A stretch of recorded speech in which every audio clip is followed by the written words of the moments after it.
listening to Your Secret is Safe with Me, non-judgmental talk about infidelity with Dr. Marie Murphy. If you're looking for new perspectives on complicated relationship issues, you've come to the right place. Days go by, they're crawling by. Hi everyone, I'm Dr. Marie Murphy. I'm a relationship coach and I help people who are engaging in anything they think counts as infidelity to deal with their feelings, clarify what they want, and make decisions about what they're going to do. No shame, no blame, no judgments. If you're ready to resolve your infidelity situation in a way that's truly right for you, let's work together. There are 3 ways that you can have me as your coach.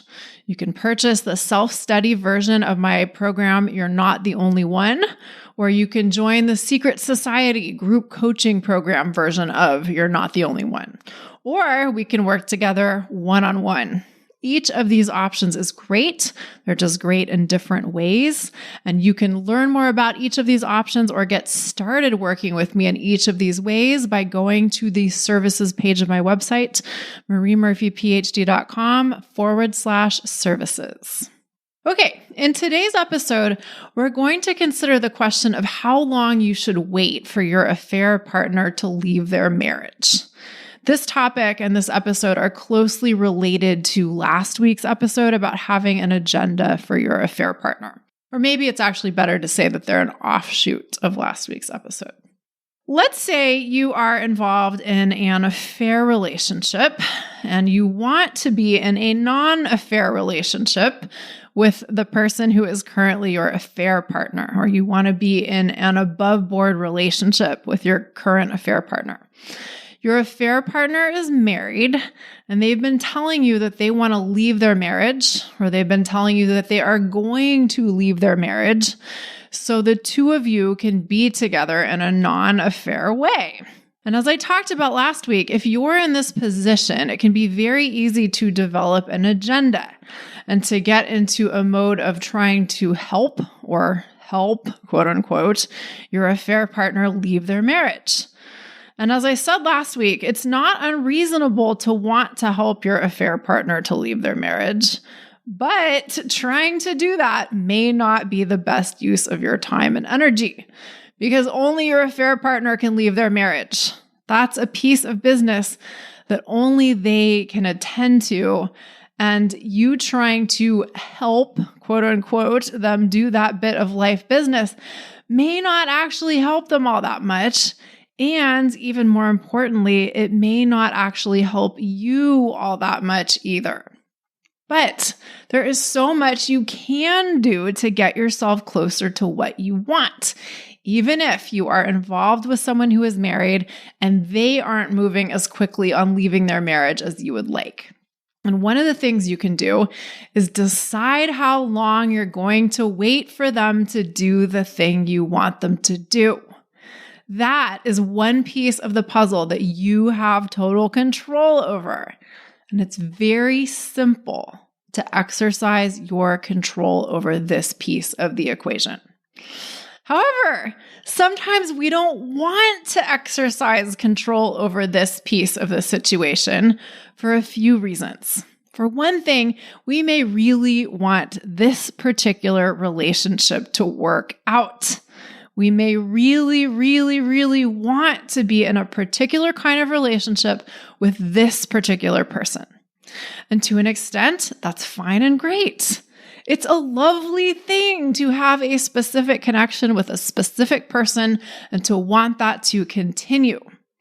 What isn't so lovely is believing that we have to have a specific connection with a specific person, or believing that a specific relationship has to continue in a specific way. Wanting something and pursuing it wholeheartedly, even if we risk disappointment in doing so, can feel pretty great.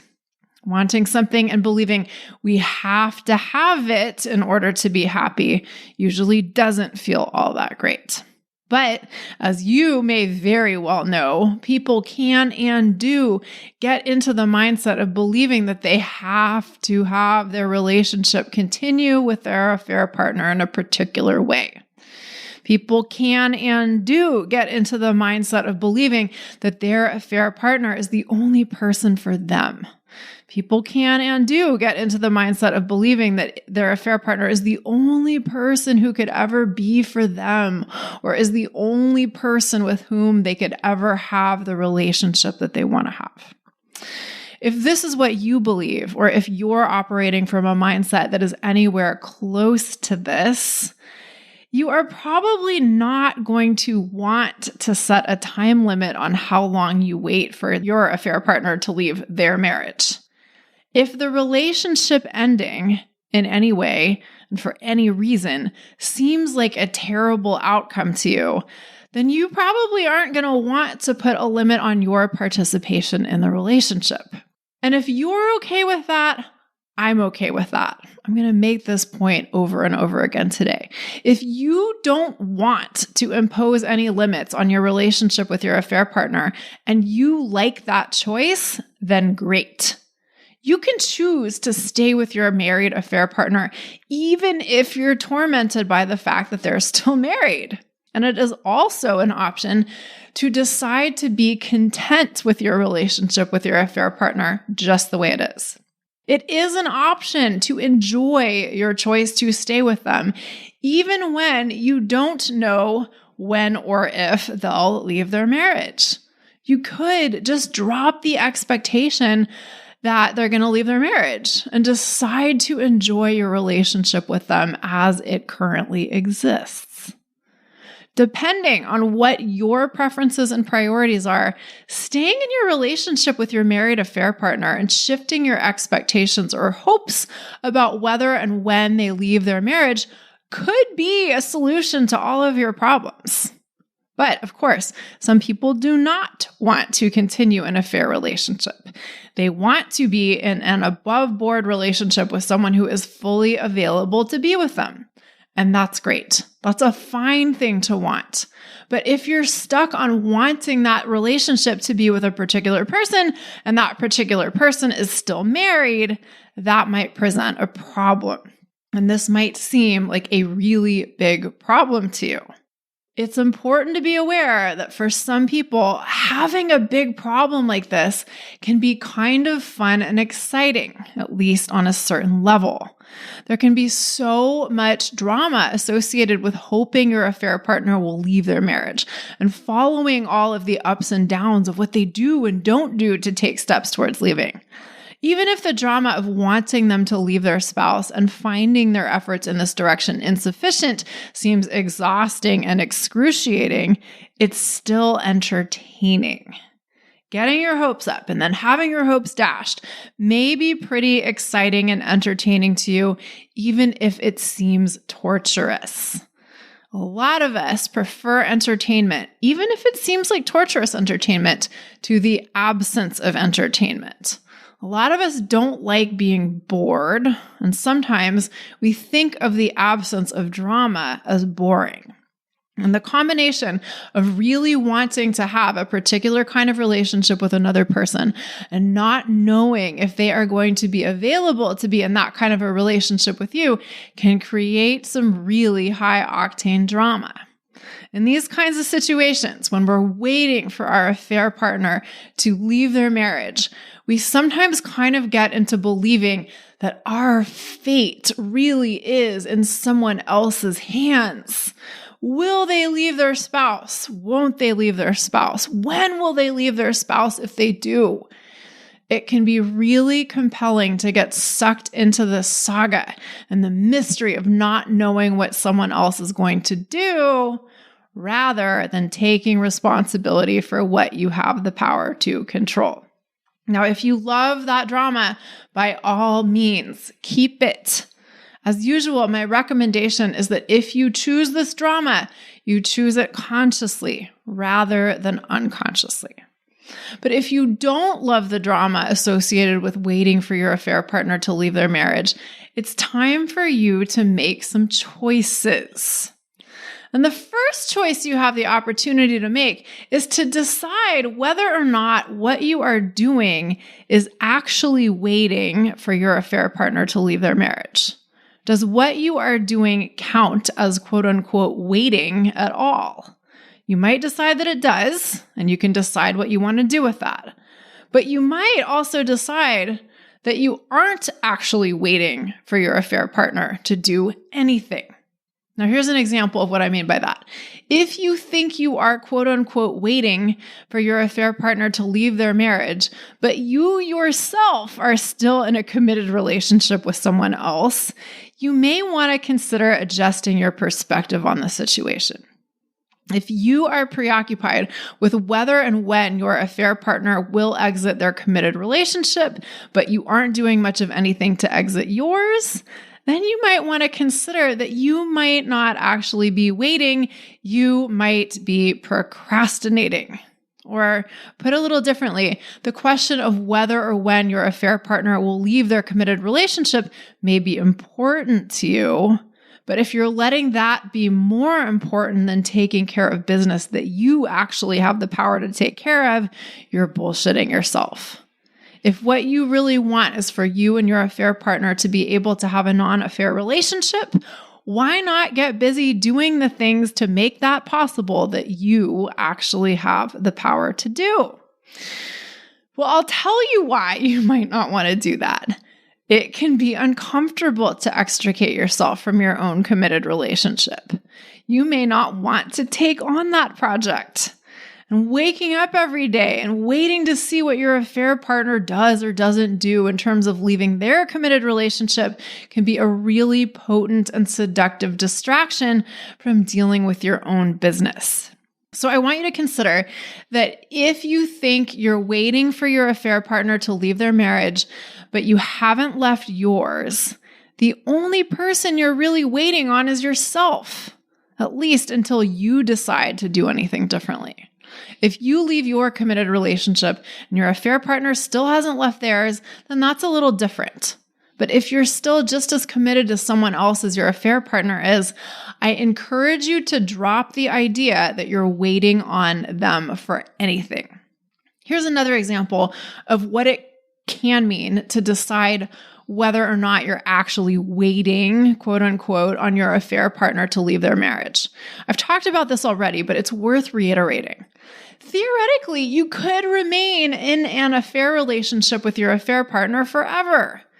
You could do that if you chose to, and you could decide that being in a relationship of this sort isn't a big deal. Waiting for someone to leave their marriage is optional. The drama you may associate with waiting for someone to leave their marriage is optional. You don't even have to think of what you are doing as waiting. You could decide that you're going to be happy with your relationship as it is, and then get on with the business of living your life and enjoying all of the parts of it without making your affair partner's marital status a major concern of yours. Maybe your life is so full and rich that your romantic relationship takes up only a small portion of your focus. Or maybe you want to date other people while your affair partner is figuring out how or if they're going to leave their marriage.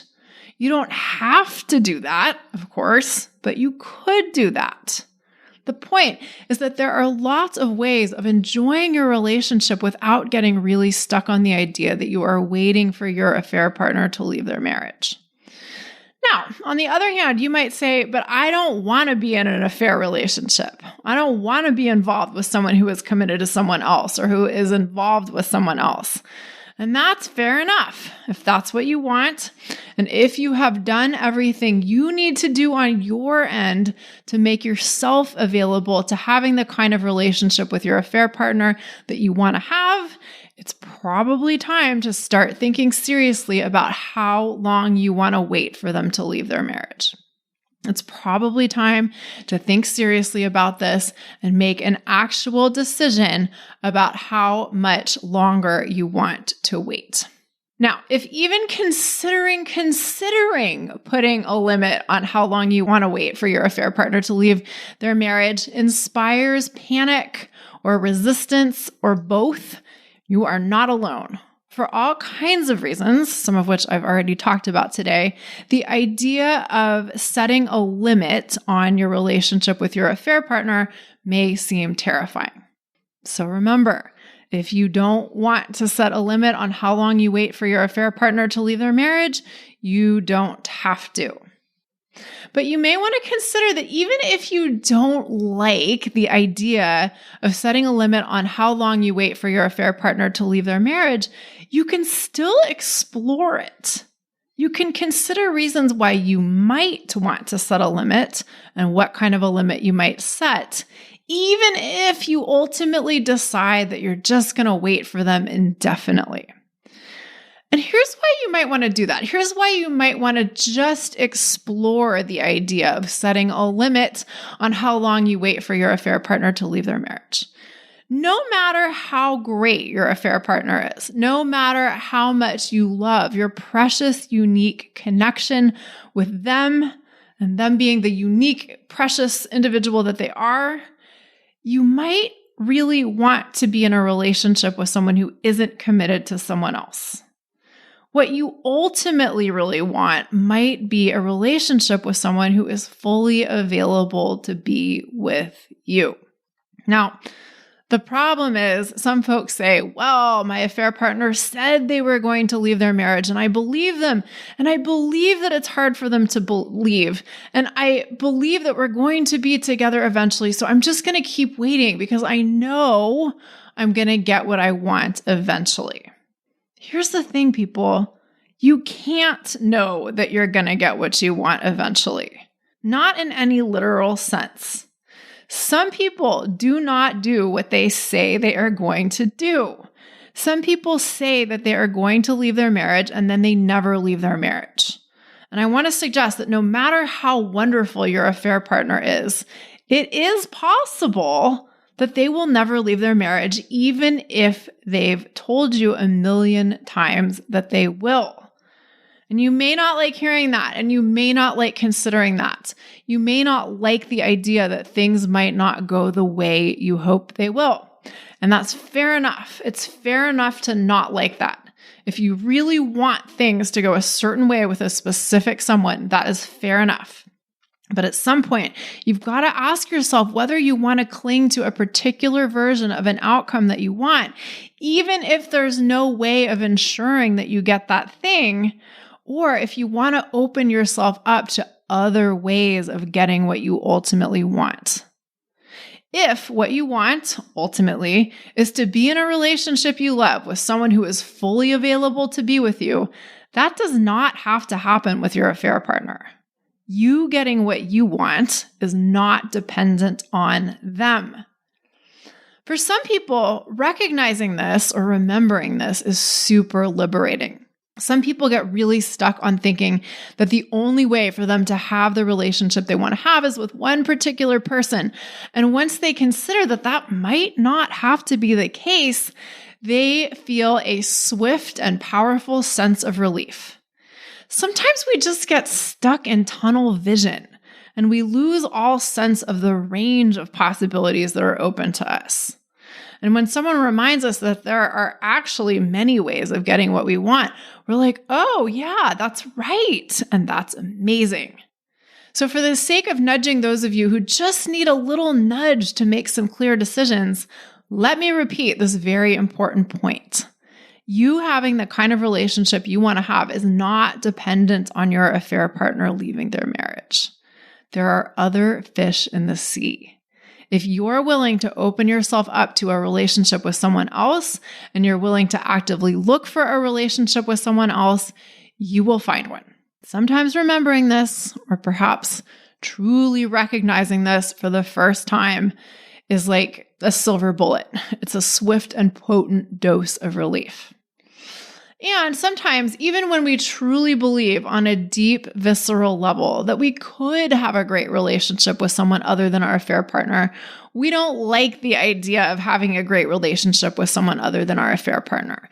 We just want to have a great non-affair relationship with the person who currently is our affair partner. But we also know on some level that we probably wouldn't want to live out our whole life waiting for them. We may know that we're really attached to a certain outcome, but we know that we don't want to stay attached to that outcome forever. When you get to that point, or when you get to a similar point, here is what I recommend that you do. Number one, recognize that letting go of the hope that you and your affair partner will have the kind of future relationship you'd like to have may be sad. It may be excruciatingly sad. And I encourage you to let yourself get really sad about this. Let yourself have the experience of sadness. Letting go of a dream you have cherished can be really painful. Letting go of an idea for how the future should unfold that you're really fucking attached to can be excruciating. We humans can get really, really, really stuck to our ideas of how things should be. And sometimes prying ourselves free of these ideas or releasing our grip on these ideas, however you want to put it, feels like an existential death of sorts. And in a way, it really is an existential death, but that's another story, and I'm not going to go there right now. My point for the present purposes is that consciously deciding to embrace the possibility that you and your affair partner might not have the future relationship you've been dreaming of may be super sad. Let yourself feel that sadness. Why would anyone want to feel that sadness, you ask?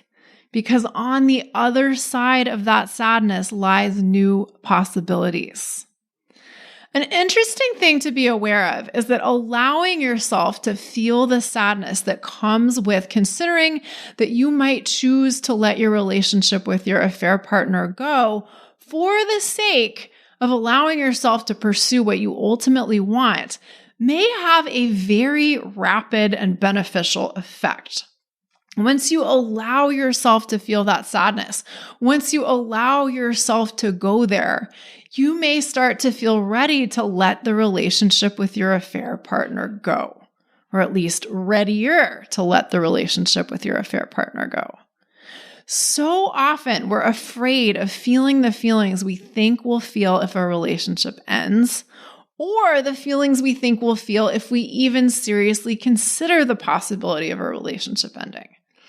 But when we are brave enough to actually feel those feelings and actually allow those feelings, we see that they aren't going to kill us. Sadness may be sad, but it doesn't have to be a problem. And when we allow ourselves to feel sad, instead of trying to avoid feeling sad, we open ourselves up to experiencing whatever lies beyond the sadness.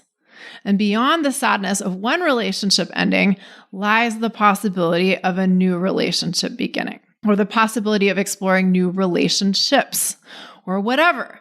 All kinds of things are possible when you let go of the idea that you have to have one particular relationship work out in a particular way in order for you to have what you want. Now, maybe for you, the feeling that you're contending with or trying to avoid contending with isn't sadness. Maybe for you, the idea of willingly stepping away from your relationship with your affair partner comes with fear or blame, or maybe both of those things, or maybe a whole bunch of other feelings. Whatever the feelings are for you, the point is the same. Allow yourself to feel them. And if you don't know how to do that, I can teach you how. You don't want to let the feelings or the fear of what you might feel stop you in your tracks, right? And then once you have dealt with the emotions, it's time to make some actual decisions. After you have acknowledged and allowed your sadness or fear or blame or whatever you feel when you consider choosing to relinquish your relationship with your affair partner, you're in a much better position to decide if you want to spend any more time waiting for them to leave their marriage and how much more time you want to spend waiting for them to leave their marriage.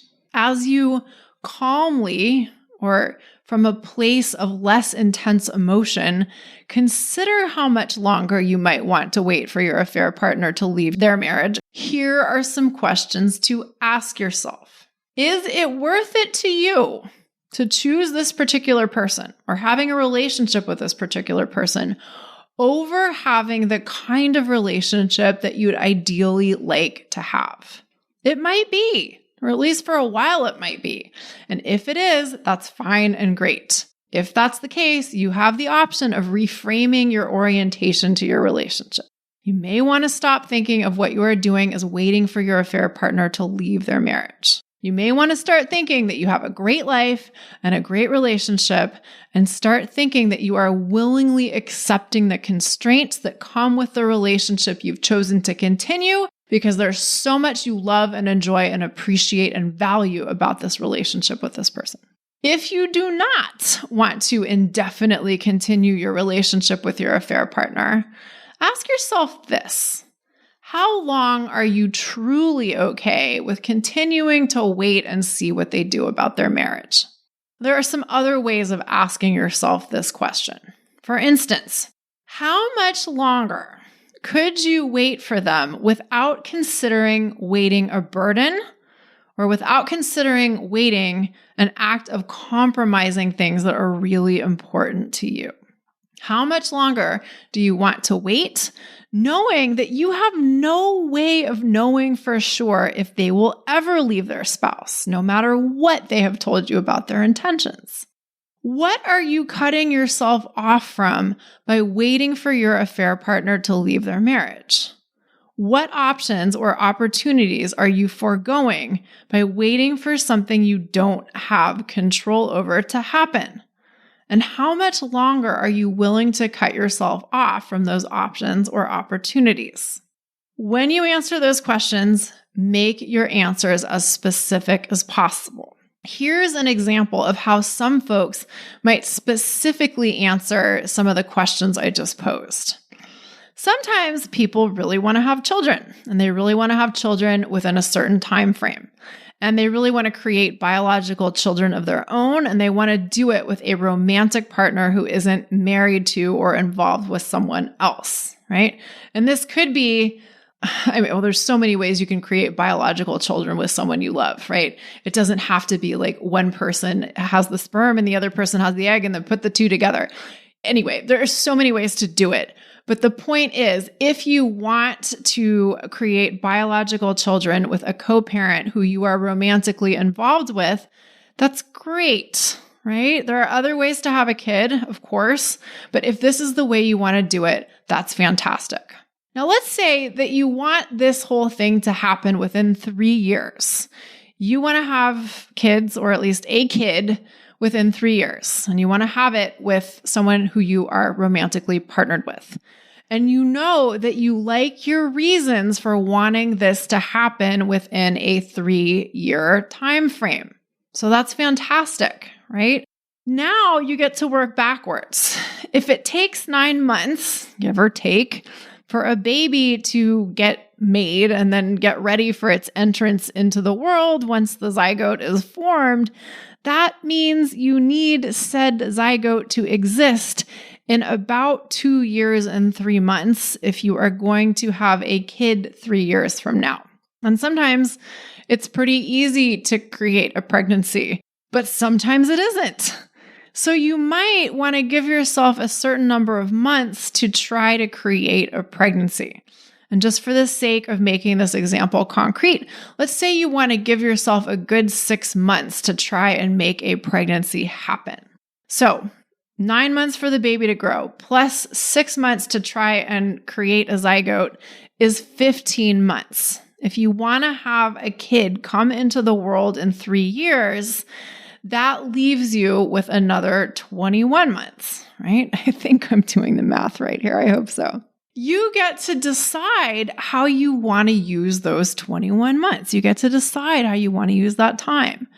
You could say to yourself, well, I'd really like to have a baby with the person who is currently my affair partner, and I want that so badly that I want to give them what I consider to be a generous amount of time to leave their marriage before I decide to move on. So I'm going to give them 12 months to leave their marriage.